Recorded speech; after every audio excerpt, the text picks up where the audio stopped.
The views and opinions expressed on From the Mouths of Madness are that of the panel and not of the Geeks Under the Influence Network or their sponsors, Amazon.com and tpublic.com. Listeners, beware.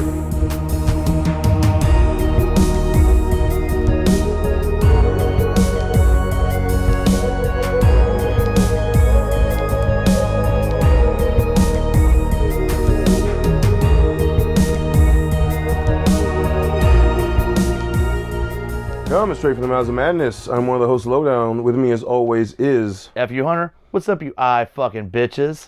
Fucking bitches. Fucking bitches. Nah, dude, skull fuck. That was a skull fuck. That is skull fuck, but... Because it was in the skull. That's through true. The eye portal. Yeah, he wanted her skull. Orbit. Through the eye orbit. So I gotta say, we've seen a skull, and I mean, it is pretty wide, but it also depends on the size of the skull. Man, like but she had a little so you couldn't have a fat dick to actually fuck through an eye socket. And for anybody that's like, what am I listening to? It's just, man, there's so many things that were in the reference that would have made it like X-rated. Yep. If they'd have went full blown out. Yep. So, tonight on the chopping block, we're talking about the 2021 film, The Sadness. It is a Korean film, and it is a loose adaptation of Garth Ennis's, written by Garth Ennis, drawn by Steve Dillon's first run of The Cross. That was all they did of it. I could see how he would... It's inspired, I guess, from what the director and everybody in the production, inspired by. Yeah. So I think they reached out to Garth Ennis just to make sure, yeah, like, I'm pretty sure he'd sue the fuck out of him because he's like, I think I have this exact scene in my book. Mm-hmm. But yeah, they definitely have made it sound like it's kind of them not borrowing from, but actually, getting permission to use because America doesn't have the balls to make that fucking movie because we're a bunch of bitches. Yeah. God damn it. Someone doesn't even say fuck it and just make like a indie full-on XXX fucking rated depraved version of that fucking comic. So, I guess one of our first on the chopping blocks, well, not one of the first, but we covered Yummy. Yeah. And one of the things that I pointed out is that, hey, look, a non-generic zombie movie. Mm-hmm. And it's been a while, and I've never once looked at it like a zombie film or a zombie comic. That's true, but they're still able to talk. They still have function. Yeah, they are actually having thoughts. They just can't stop what they're doing. Yeah, so it's not a zombie film. Well, I've read that some places. It's not I call it zombie, and I guess in the newer Dawn of the Dead remake, they still couldn't talk. They still didn't think. Right, but it's an infection in the brain that causes them to do stuff. You know what I'm saying? Like, so it's an infection. You're thinking more 20 Days Later. Yes and no, because 20 Days Later, it's so rageful, they have no control, and they're stupid, and they'll run over, like... So do the zombies in Dawn of the Dead. Right, but this is where Sadness is different, is that blend of Dawn of the Dead, newer Dawn of the Dead, and 28 Days Later, where, yes, there is this uncontrollable virus that's going on, but there's the sick part in their brain that comes out. And that's where there's a little more control than you could say from 28 Days Later. All right? Fair. Yeah. Because the doctor says towards the end of the film that it heightens two different parts of the brain and also kills like the separation so that they're like connected. So they can't, like, that's why he references, it's called The Sadness because gunk comes out of their eyes and it looks like they're like crying like fucking pus. Yeah. And like he says, he thinks that they actually are crying. It's just kind of gelling up and drying because he thinks that potentially they know what they're doing, but they can't stop themselves. They can't stop it, yeah. So the awareness is why it's not a zombie. Yeah. Point blank. Zombies are not aware of what they're doing.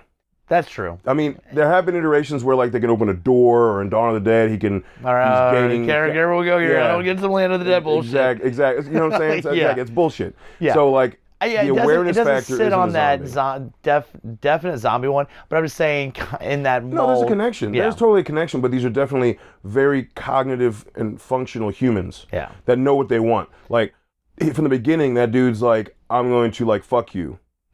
Yeah. And then he actually said like before they got like either after they got out of the subway or when he first got in the hospital, I'm gonna fuck that socket or something like that. Yeah. And what does he do? He does it. Oh, then later he says her eye juice is dried up on my cock. Oh God, that was so fucking. Yeah. Damn it.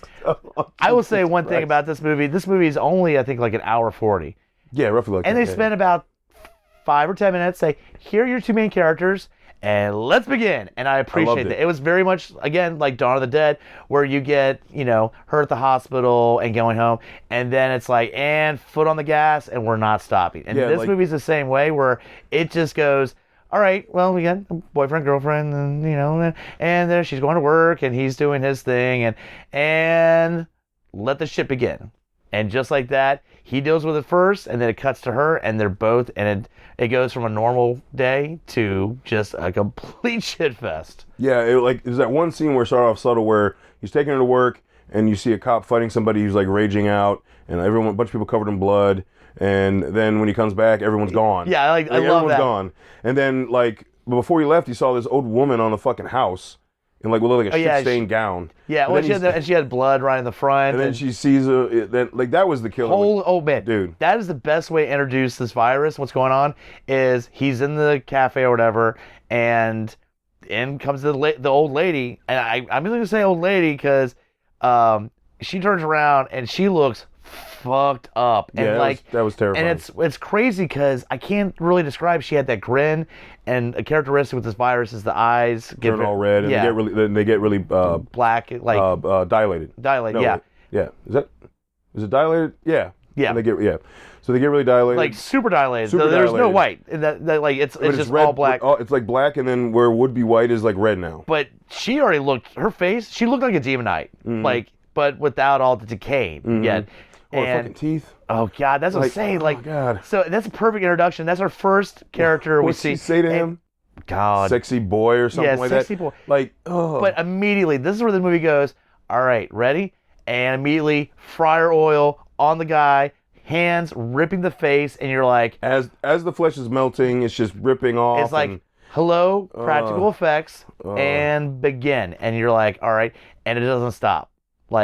That's what I love about this movie, is it stops when you get to the credits. Mm-hmm. So. Oh, dude. Oh, man. I was a little bummed because there's a lot of breaking, but they don't show anything. They show a few things. A few. I will say this movie does target you a little more than me when it comes to the things that we have issues with. But there is a scene with a guy at the staircase on the stairs. Yeah, but you don't see the bone. You don't see the bone pop out. Well, you see the arm, and it's in a direction that the arm doesn't usually go to. But there's no bone. That's less fun for me. That's not as much fun for me. But yeah, I mean, so that's really it. I mean, this film, it's just kind of talking about the depravity of the kills and just how these people are acting. I mean, man. And you get and you already see the cafe, and he gets out of the cafe, he's running around, it shits everywhere. And then we cut to her in the subway car, and you've already seen out in the open how fucked up and fast this shit spreads. Yeah. There she is in the subway car, dude comes in, and what I love is he's wearing sunglasses. And then you just see a single tear come down, pulls out a knife, just starts stabbing the fuck out of her body, and then I remember there's a cut scene, and you just see, and it's just like a slip and slide of blood in that because subway they car. kill him, and then immediately this other dude just starts stabbing the shit out of people. Yeah. And it's just random people just popping off and stabbing the fuck out of people. And she had already pissed off this dude on the subway, this businessman dude. Yeah. She pissed him off because he was kept talking to her. He was being creepy as fuck. No, but I'm saying she pissed him off because he was like, well, now I'm getting accused of harassment, blah, blah. It's like, yeah, she said leave her alone, and you're not leaving her alone. At that point, it's harassing somebody. You're a fucking creeper. Then, of course, he turns, and then, stabs this larger woman sits down next to her, and she takes the umbrella point and stabs it through the eye. And, okay, by the way, folks, this is why you don't want to be fat during any kind of crisis. I'm sorry, man. Yeah, Zombieland rules. I mean, cardio. Yeah, dude, because, when they finally stop and get out, mind you, it's just... There's just a couple of those of the infected left just staring off into space. That was zombie-like. Yeah, that was kind of zombie-like. I mean, because you get the shot of the chick in the subway car and tits out, and she's staring, and she's just staring at the light on the subway car, and just kind of this grin. And that's the thing I love, is that when they're fully infected, that almost like a Joker Smilex kind of thing, where that grin just starts. And then the depravity, then they can become depraved, and it's I'm going to fuck you up, I'm going to fuck you, I'm going to fuck you up some more, and there's going to be blood involved. It's just, once you see how the virus hits, then nobody's safe. No. And I mean nobody. So. And and then from then that like the two girls of like so the girlfriend and the one who got stabbed in the eye are running, and this, I mean I don't know how that tiny girl was holding that like slight baby behemoth like up, because she basically was. Yeah. Like that girl was like her. dragging her, and I'm like, look, I know like fight or flight's got to kick in at some point, because you allowed yourself to get this big, you need to like suck it up and start running a little bit, because like I can't do this, you know. Like I mean, she is like dragging her, they fall, both of them like hit their head, it was fucking crazy. You know, they get out. The only that wasn't a big the nose bite. Yeah, this dude's in the subway. the big motherfucker. Macho guy. They run into him, and he's like, "Who's this?" And that's when Mr. Kane, Eyeball Kane, shows up, and he's like, "All right, hey, motherfucker, back off." And before he knows it, he has no nose, and he's getting fucked up. That was a pretty cool scene. Meanwhile, boyfriend's out and about, and like, this is how fucked up. I mean, okay, this scene is just he's just driving around, and there's just like piles of bodies with like intestines, just guts everywhere. Yeah. But then he comes across the one dude who is fucking a corpse. Yeah. Having the time of day. Yeah. Just fucking a corpse. And then he sees him, smiles, that crazy smile, gets up and just chases him naked with his arms and legs, like he's almost like running like a starfish. Yeah. With his dick just kind of swinging. I mean, I can tell you the best example of like how the virus works is that all the people that are infected are going after people that aren't infected. That's their kick. That's what they do. That they don't want to fuck up each other. If someone has a virus, it's almost like a signal, don't fuck with them. That's kind of in that zombie code, right? Mm-hmm. But you get to the point where there's these 4 teenagers that are fucking torturing this dude. Oh, dude. And they literally take barbed wire, wrap around the pole, grab the dude, and pull and run full speed and ram his crotch into the pole with the barbed wire. Our main dude chases off the kids, goes to save the guy, and the guy's like, why'd you... The guy, like, literally, he takes the like, mouth why'd you stop? I was getting ready to blow my load. And he's like, yeah, why'd you make them stop? And you're like, what the fuck, It's not just like, why'd you make them stop? It was like, I was getting ready... He literally said I was getting ready to blow my load. Yeah. I'm like, what the fuck? And dude, this dude's face is like just... He could barely... It's like Rocky, like... Oh, God. He's fucked up. And, yeah, and that tells you right there, is that virus, as soon as it hits... It doesn't fucking matter. The guy's like, oh, yeah, I have no balls anymore, but I was about to get off and you fucked it up. That happened. They said, let's do that again. Yeah. So I don't think he had any balls to begin with when the dude, by the time he showed up. Yeah. Because one time, before, they're only teenagers, but before teenagers, they were doing like half-court sprint. Yeah. Like, oh, jeez. God. It's fucking terrible. But I love that we get...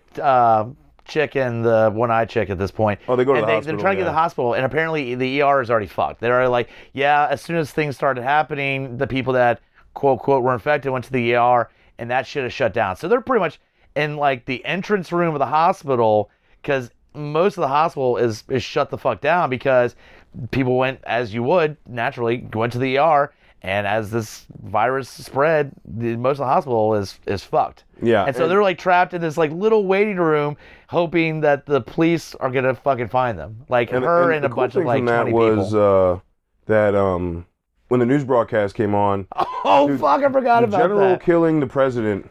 Like he's giving his speech after the president came on, and then he goes back on and gives a speech, and he just like you see it. You see him close his eyes and a tear, and then he opens them back up, and then he just like grabs the president, yanks out a grenade, puts it in his mouth, pulls the pin, and just holds the fucking president until his head explodes. Scanner head explosion. Dude, that was so awesome. And what I love is how it shows just how it develops, because the general's the first person on the camera on the speech talking, and he's like, you know, we will handle this the way we do, you know, I'm a general. Then you have the president, and then you see it, and it only takes a couple minutes for that shit to start to build up. Really, you just saw him start to sweat. You start to see the sweat, and then that grin starts to happen. Mm-hmm. And that's the thing, man, I love about this movie is that fucking grin. It's so fucking evil, and then you know you're fucked. And when someone starts having tears come out and smile, run. Fucking run, because you're about to get fucked. All right? Yeah, well, and that's what's up next is because businessman finally gets out of the subway and breaks through the door, and then everyone in that little tiny waiting room is infected. Everyone starts running, and meanwhile, the girl with the eye thing had been taken back to get taken care of. She's like been stuck in a corner somewhere. In the wheelchair. The dude just, and sedated, Yeah. They gave her pain medicine. Yeah. The dude just, after all the killing That happens, might be a good thing. The dude just wanders. No, because she was screaming. That's true, yeah. Like, the dude just wanders through, finds her, and just slowly takes off his jacket and suspenders and just grabs her head. Well, because up to that point, I mean, we'd had a few, the dude fucking a corpse. He had suggestions. But this movie goes, let's make sure you understand how fucked up these people are. And that's when he walks up to the girl in the wheelchair. He already pulled the eye out and goes, well, I've already done half the work there, and start taking it as fence, and you just know. And we know because there's a character that right before he showed up is hiding. So we have from his perspective of just the thumps and the screams, and god damn it. Yep, got an eye fucking scene. Oh, God. And meanwhile, now the boyfriend... And by the way, you see her later on, and yes, that socket is much bigger. Yes. And I noticed the second time I watched it, they made sure, like, just for continuing, like, people understand, they made sure that that hole is bigger than it was when she went into the hospital. Yeah, and that also is what got her infected. The giant fucking rage penis in her fucking eye socket. Man, people were like, oh, I got blood on me. That's how I got infected. Oh, this. Some guy jizzed in my eye socket. That's how I got infected. Holy fuck. Gross. And so, like, I kind of thought that's what they were going with this when, like, they see the boyfriend stop and he looks in the water, like he's starting to get tired. I mean, also, he's been, like, out all day in the heat, like running and bleeding. fighting. Yeah. Oh, because we forgot to mention. He lost 2 fingers because his neighbor came in infected, grabbed him with shears. So he's been bleeding. I mean, he's wrapped up with duct tape and shit like that, but he's fucking bleeding all over the place. Do you think he's, like, just loss of blood, dehydration, probably, he's hungry at this point, low blood sugar.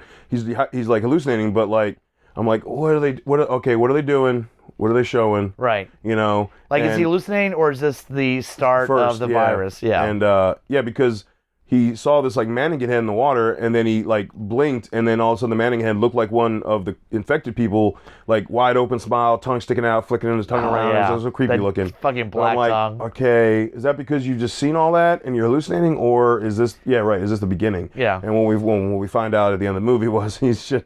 Which I love. I love the fact that, like, so real quick, she runs into a doctor who pretty much... Oh, we forgot about the fucking little blood orgy. Oh, yeah. That the dude who was under the table hiding while she was getting skull fucked. There's a little blood, like, he finally gets out and he hears, like, moaning and, like, laughing and, like, someone, I think, crying. And there's, like, 2 dudes and 2 chicks just covered in blood from the carnage in the waiting room. Yeah. Just going to town. And blood, like, and Again, at this point, they've been infected so long, there's all the goop under their eyes now, and it's just so disgusting. Yeah. So he, like, runs the beelines for the door thinking they're distracted. Runs into Skullfuck Girl, because she saw him under the table before the dude showed up. She just killed somebody else because she was just munching out on fucking guts and shit, and then, like... Which I guess is her depraved thing, is, like... Eating. Eating. Like, I kill you and eat you. There you go. Yeah.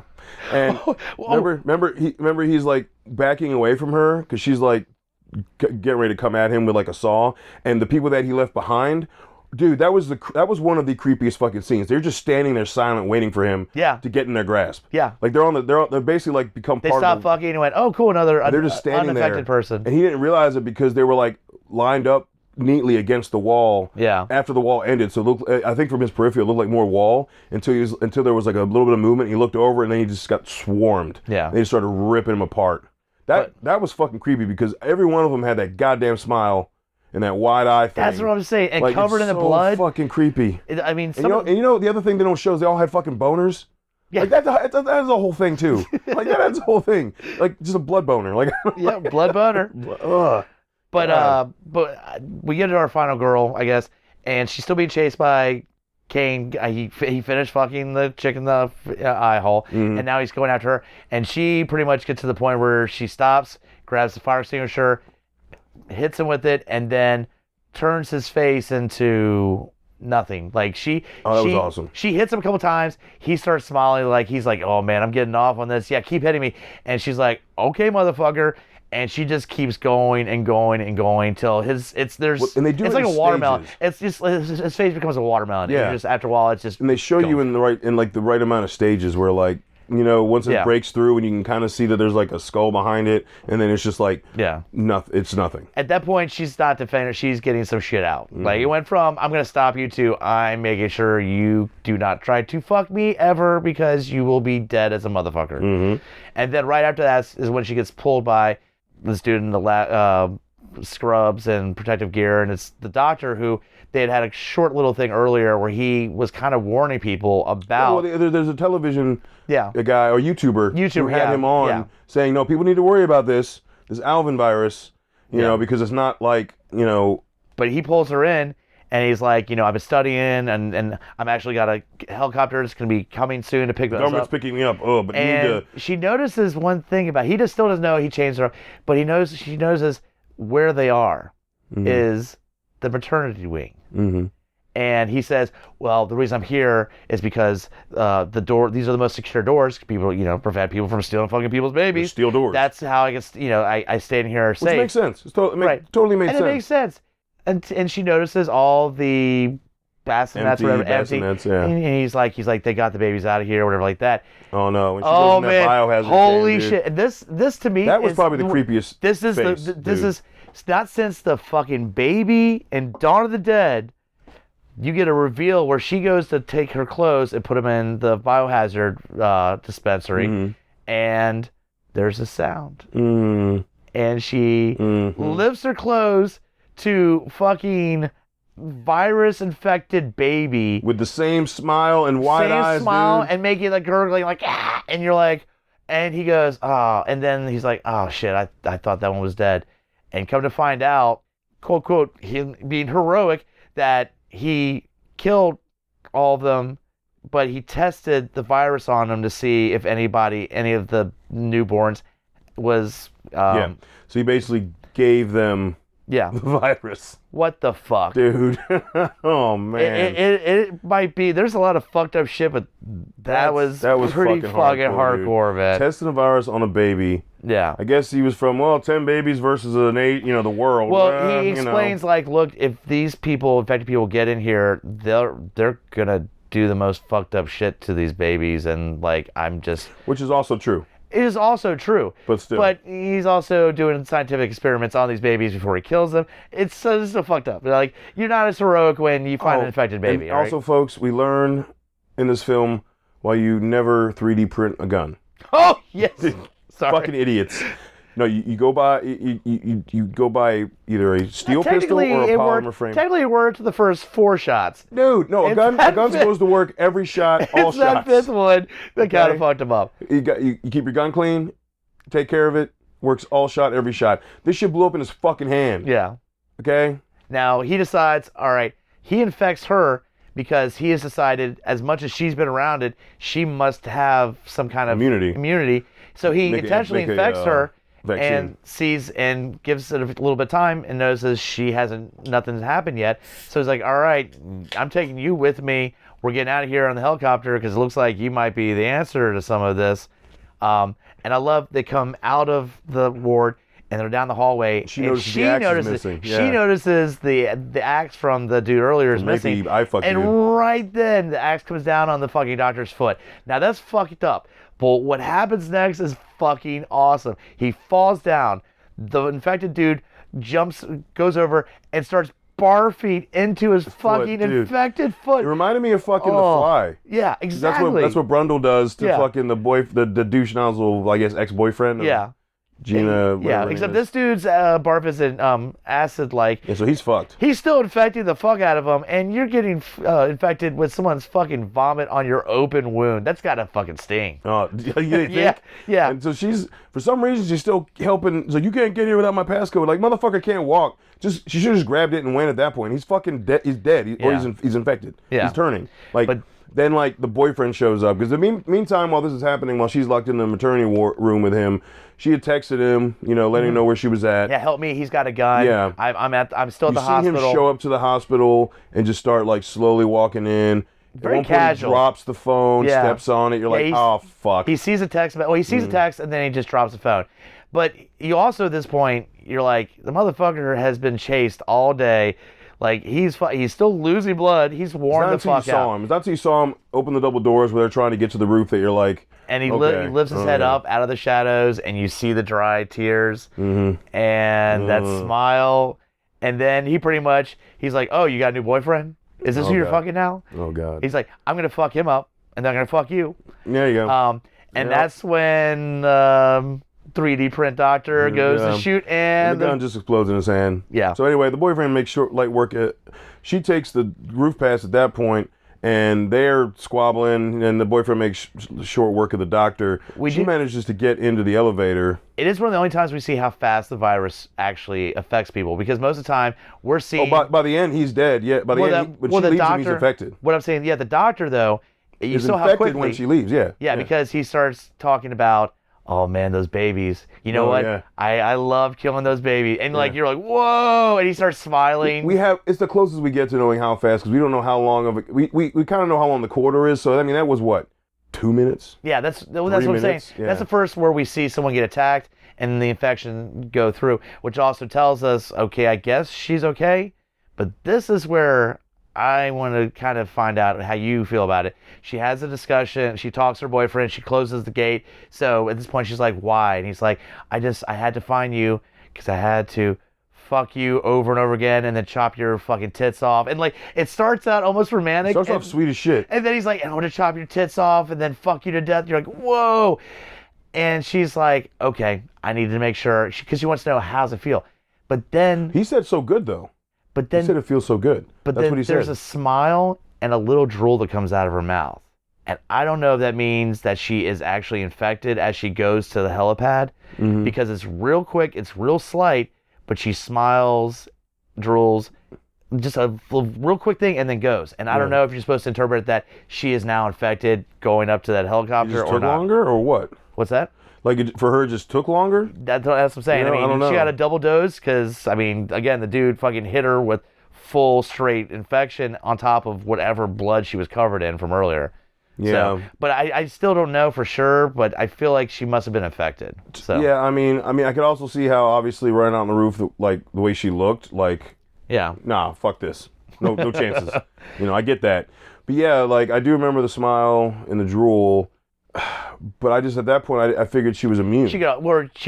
It could go either way, because she could be she's been through a lot of shit. You start to lose it after a while.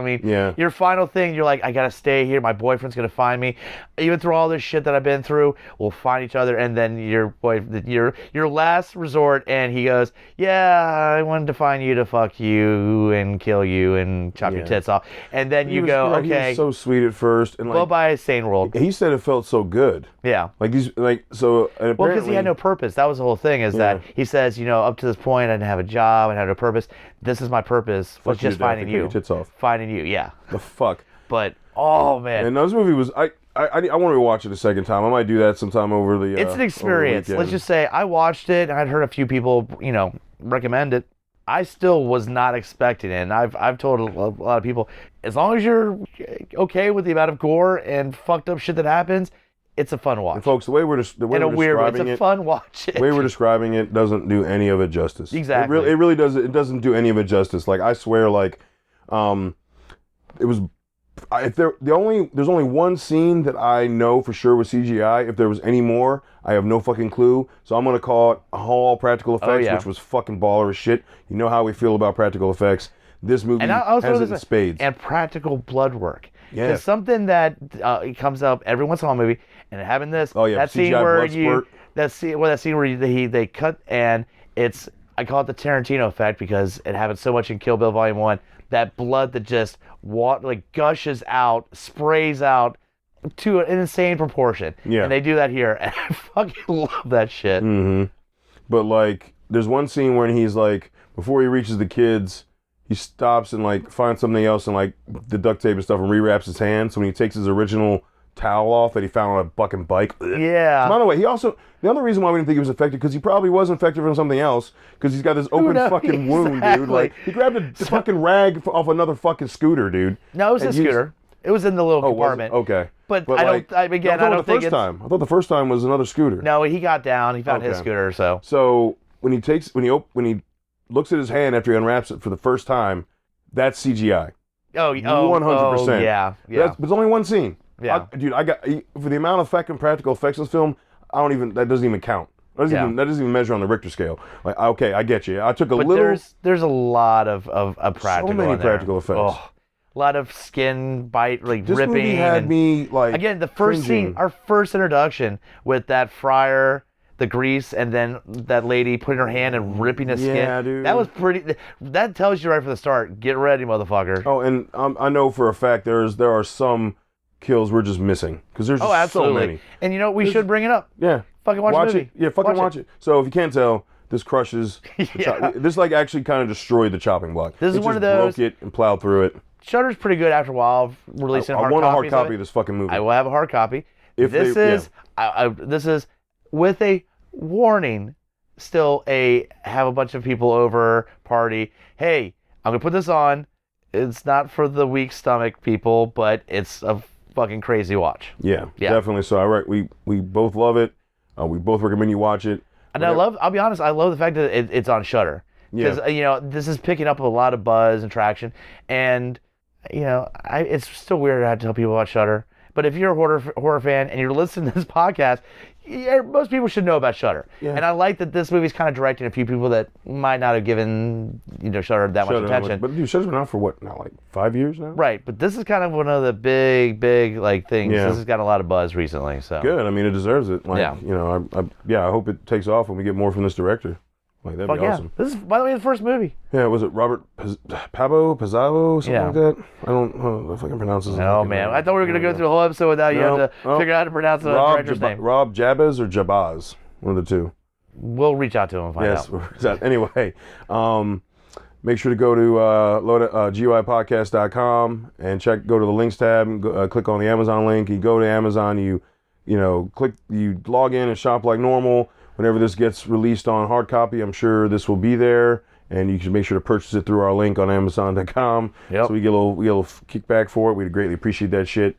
And also the Cross, you can buy if you want to see what we were talking about, reference material. Get the trade. You can get the trade on Amazon. The Garth Ennis is look for the Garth Ennis, Steve Dillon, because they are the dynamic duo of fucking fucked up shit. I'll say this: if you read the Cross, and you're like, wow, that's some fucked up crazy shit. You want to read more?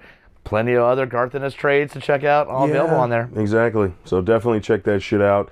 Also on GUIpodcast.com, you can go to our TeePublic link, which is right next to the Amazon link, and that's where all the merch is for all the shows under the network. You will not find anything nearly as depraved on there as what you will watch in this film, but there is some fun, cool shit. Every show's got designs. We've got obviously a couple of designs. You can get it on so many things. Fucking and I mean, hoodies. Just throw it out there recently, hey, you hear an episode, you think of an idea, we're encouraging. Oh yeah, send us submissions. That's true. Yeah, I guess it does cover all podcasts. Yeah. So we're doing, or if you submit a design, we'll pick through the designs, and we'll get posted to the TeePublic page. Now, not all designs are going to get picked, obviously. But once we get a certain amount, we'll look through them and pick what we think is most fitting for the network. Put that on there, podcast. and then send you your design on a shirt. Then you'll get a free shirt out of it too. We got throw them like a magnet and a sticker too. Sure. Okay. It's fucking like not a koozie. Not a koozie. God, fuck you, Hunter. Yes. And also we're on GUIpodcast.com. Check out all the other shows on the network. There's something for everybody. All good content, all different. So that's the main thing. There's something different for everybody. If you got multiple tastes, there's multiple podcasts for you.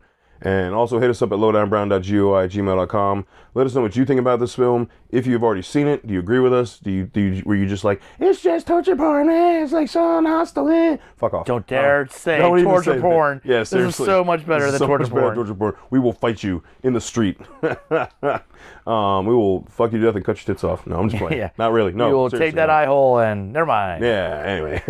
Or if you went and watched after you listened to this episode and you enjoyed it, you managed to sit through it, or was it just too much? Because I get that. This movie is a lot. Yeah. It is a fucking lot.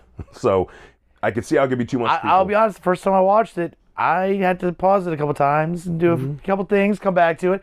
Now, I watched it all the way through, but I cross-legged a couple times. Things. I made some where I paused it a couple times. That should say enough about the movie is if both of us and the amount of shit we've seen both kind of reacted to it.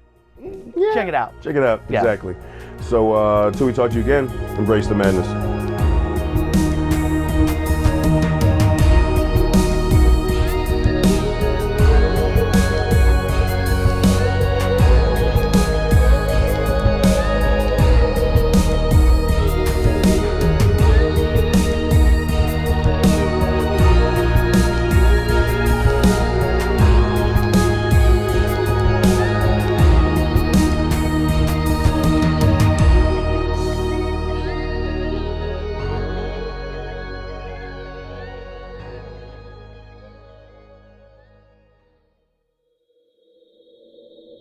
Join us at GUIPodcast.com. Mike the Hobbit here, Lowdown Brown. inviting you to check out Geeks Under the Influence, a podcast that pairs booze with conversation with good friends. And a little nerd culture. We get a lot of colorful conversation out of our episodes, but it is here for everyone, no gatekeeping. Always level up everything we do. We'll punch up, never punch down. Exactly. So check out Geeks Under the Influence anywhere you get your podcasts and join us or die. Shut the fuck up, Hobbit. Welcome to GUI Nights. GUI Nights. Yeah, I am Lowdown Brown. With me as always, Mike the Hobbit. this is the tangential side of GUI. This is like so many of those other shows that has the after the show bit mixed with a little bit of Baywatch Nights, so it's a little sexier. It's a little bit after hours. Also while tying it into the previous episode of GUI. So look forward to that too, because this comes out the week after the flagship hour-long episode. So make sure to check out GUI Nights, and when you're done, you can... Go the fuck home.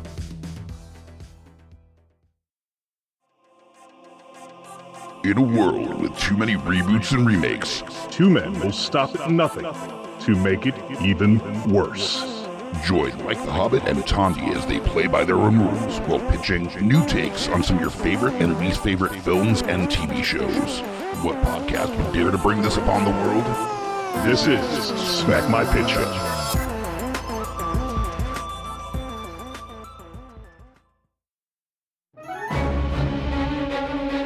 Hey guys, Scotty P here with Smash on your left. And we are the Geek Fathers. That's right, bringing all the trials and tribulations of being a geeky parent. So welcome to our world. And as always, join us Or cry.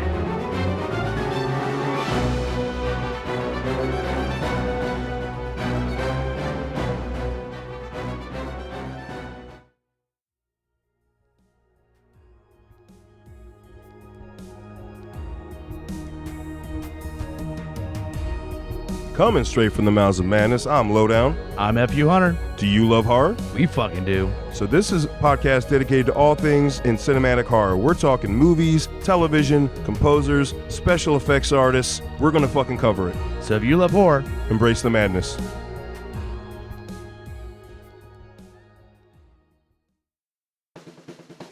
My name is Amy Bogard, And I'm Mike the Hobbit. and we are the hosts of Deeply Upsetting, where we use our expertise to answer your most upsetting hypothetical quandaries, such as, what non-winged animal deserves wings? And what body part deserves a secret mouth? Which cryptid is the worst roommate? These questions and more that plague you will be answered on Deeply Upsetting, available anywhere you get your podcasts and at GUIPodcast.com. In a world of blockbuster movies, there's another dimension. The dimension of schlock cinema. Join us at Beautiful Disasters on a journey into the fringe territory of B-movie abandon. We review the flicks that are forgotten or underappreciated to give them a proper place in the annals of celluloid history. I'm the Groots, FU Hunter. your guides at Beautiful Disasters. Come along with us for a fun ride. May May the schlock be with you.